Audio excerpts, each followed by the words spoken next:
Kita mulai ya. Bismillahirrahmanirrahim. Assalamualaikum warahmatullahi wabarakatuh. Alhamdulillah. Alhamdulillahilladzi anzala sakinata fi qulubil mu'minin liyazdadu imana ma'a imanihim. Asyhadu an la ilaha illallah wahdahu la syarikalah wa asyhadu anna Muhammadan abduhu wa rasuluhu la nabiyya ba'da. Raditu billahi rabba wa bil islami dina wa bi Muhammadin nabiyya wa rasula. Rabbi zidni ilma warzuqni fahma bi rahmatika ya arhamar rahimin.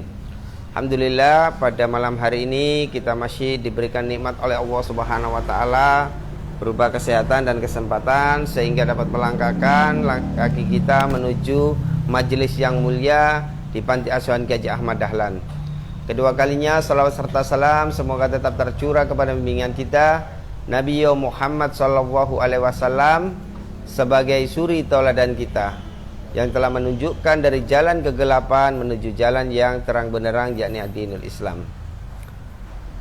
Anak-anakku sekalian yang dirahmati Allah Subhanahu wa taala, pada malam hari ini kita akan melanjutkan kajian 100 hadis populer untuk hafalan. Pada malam hari ini kita akan pelajari hadis yang ke-74. Seluruhnya disimak kitabnya, akan saya bacakan matan beserta penjelasannya. Bismillahirrahmanirrahim. Ani ibni Umar radhiyallahu anhuma qala Rasulullah sallallahu alaihi wasallam, al muslimu akhul muslim la yadlimuhu wa la yuslimuhu wa man kana fi hajati akhihi kana Allahu fi hajatihi wa man faraja an muslimin kurbatan farajallahu anhu kurbatan min kurabi yaumal qiyamah wa man satara musliman satarallahu yaumal qiyamah. Muttafaqun alaihi. Ani ibni Umar radhiyallahu anhuma, dari Ibnu Umar semoga Allah meridhoi keduanya.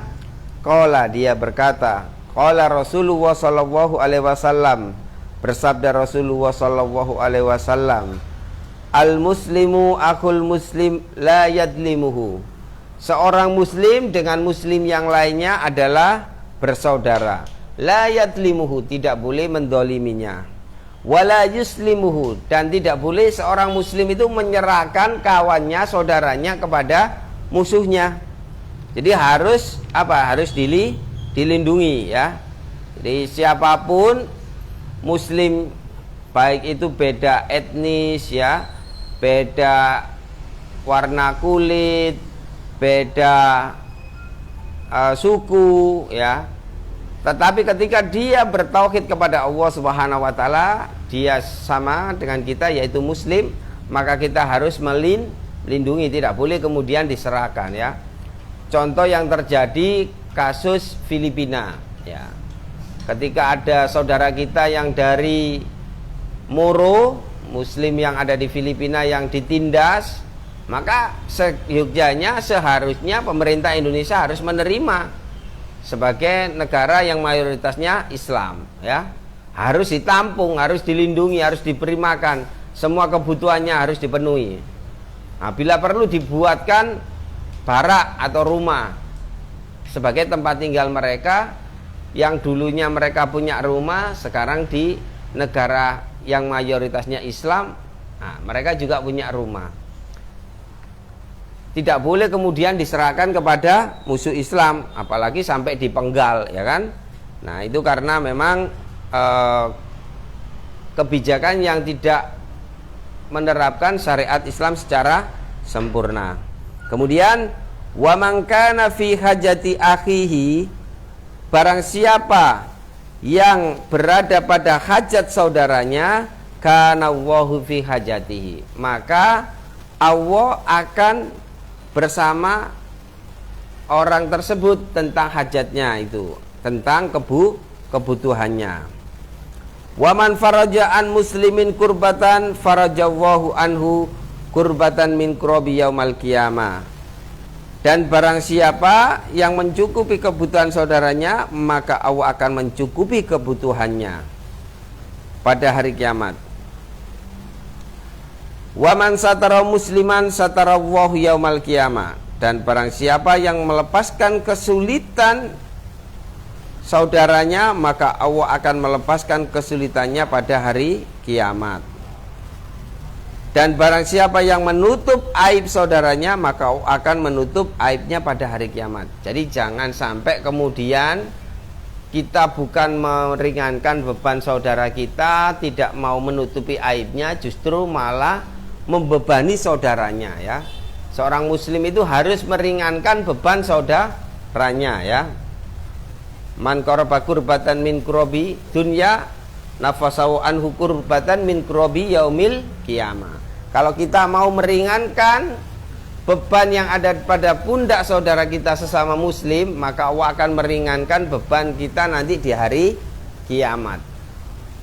Wa man satara musliman satarallahu yaumal qiyamah. Barang siapa yang menutup aib saudaranya, maka Allah akan menutup aibnya di hari kiamat.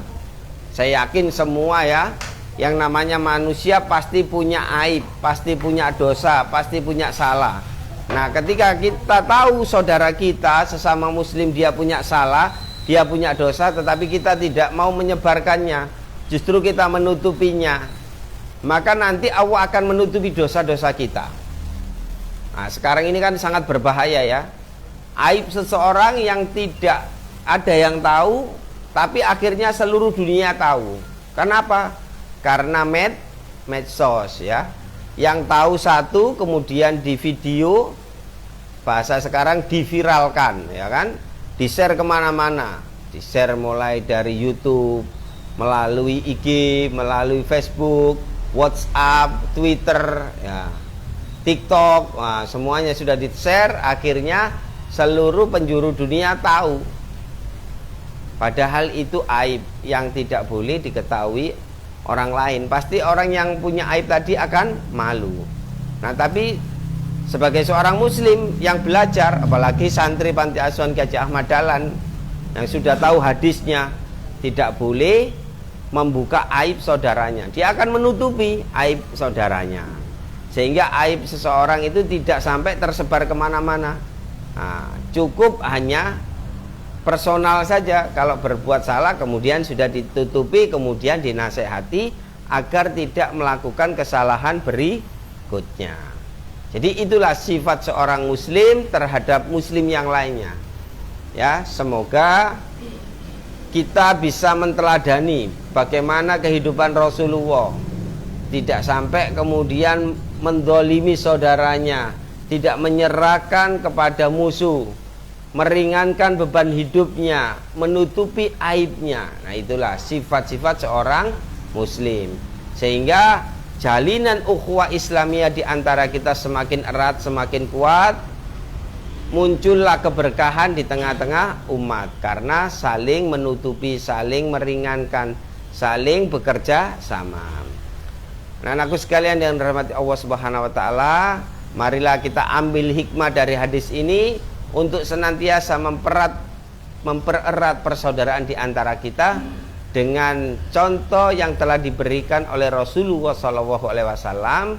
Kita tinggal mengamalkan hadis-hadis yang ada yang telah diberikan oleh Nabi kita, Nabi Muhammad SAW. Semoga kita yang hadir di sini bisa mengamalkan hadis ini di dalam kehidupan kita, sehingga kedekatan, keeratan, tali silaturahim di antara kita semakin kuat. Semoga Allah Subhanahu wa taala mencatat sebagai amal soleh dan amal solihah kita. Marilah kita tutup dengan doa hamdalah dan kafaratul majlis. Alhamdulillahirabbil alamin. Subhanakallahumma wa bihamdika asyhadu an la ilaha illa anta astaghfiruka wa atubu ilaik. Akhirul kalam, nun wal qalami wa ma yasturun. Wassalamualaikum warahmatullahi wabarakatuh.